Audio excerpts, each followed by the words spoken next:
So one of the most common questions I'm asked as a law teacher is, how do I structure an essay? And in this video, we are going to go through 4 steps to give you a structure for a law essay that is flexible enough to meet the demands of any question that you come across. A quick caveat before we get started: if your teacher gives you a structure that you should follow or some advice that contradicts what's in this video, then please ignore the advice that I give in this video. Follow the teacher on the course that you are working towards. They are going to be the one that marks your essay and knows what you need to do. Number 1, an introduction. Every essay should have an introduction. You don't go flying into your argument or flying into your description without telling the reader what you're doing, why you're doing it, and how you're doing it. There are 3 things that the introduction must do. First is a topic sentence. This sentence introduces what the essay is about and why it's important. It can be flashy, it can be fun, it can be boring and functional. It doesn't matter terribly much, but it does matter that you tell the reader what your essay is about. The second thing your introduction must have is a thesis statement. Now, your essay is going to be an argument for a proposition or a perspective that answers the question. So if the question is, did Henry VIII like baked beans? Then your thesis statement will be something like, in this essay, I will argue that Henry VIII did not like baked beans, or that he did like baked beans, or that we cannot know whether he liked baked beans or whether he couldn't. You might also say he only liked baked beans in the morning, or only after the dissolution of the monasteries. You can be creative or you can be straightforward, that's up to you. As long as this statement directly answers the question or it responds to the question in an interesting or considered way, that is a good thesis statement.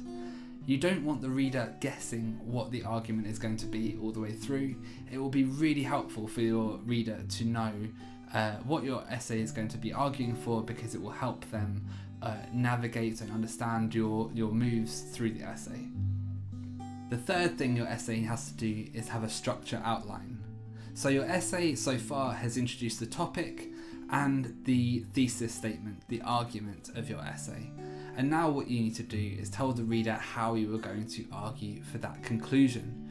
So this might include explaining key concepts or ideas or areas of law or words that are in the question that you need to show your knowledge of. It might be discussing or arguing for intermediary conclusions, or discussing areas that you think support your central conclusion. It also might include considering and refuting counter-arguments, so saying why different points of view are less well supported than your own argument. Now we've done the introduction, let's move to the explanation section. Now, in your essay, you are going to be tested on how much knowledge you have of the key subjects. So make sure that you have a section which explains and defines in detail what are the key concepts or key ideas that your essay question is about. So in law, this might involve giving a historical background of a concept. It might be thinking about how a concept has developed over time using case law or statutes. It might, if it's an abstract concept, then show how it applies in practice using, again, relevant cases and statutes. So the object of an explanation section is to give your reader assurance that you know exactly what you're talking about when you go on to make the arguments you are doing. You also might want to include as much information so that when you make your arguments, you can refer back to your explanation section, or you've covered the material that provides the basis of your essay. The third section is the argument section, and this is the most important part of your essay. This is where you give reasons to support your central argument or your thesis. Essays will vary in length, and that will determine how many arguments you can give and how much depth and support you can give to each of these arguments.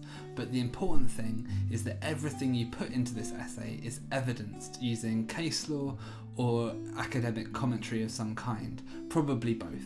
You do not have to give equal weight to both sides, because there rarely are only 2 sides to a given essay question. Instead, explain one or two counter arguments that go against your central conclusion in as much detail and as well as you can, and then give reasons for arguing why that point of view is either incorrect or is not as important as some might make out.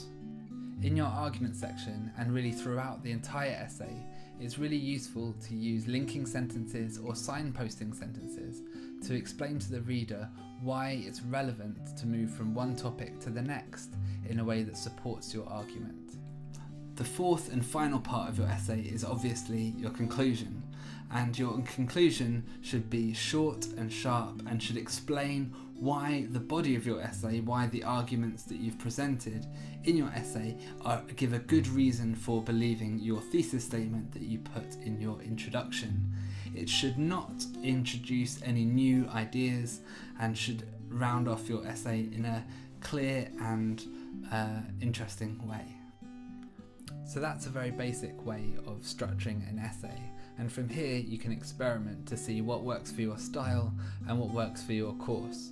So you might think you want to have an expanded explanation section to give more detail on your key concepts, or you might think you can explain your concepts as you make your arguments, and so you expand your argument section and explain things in more detail as you go along.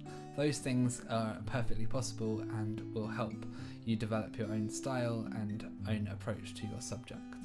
So that's your 4-step guide to structuring an undergraduate essay in law. Thanks for watching and see you next time.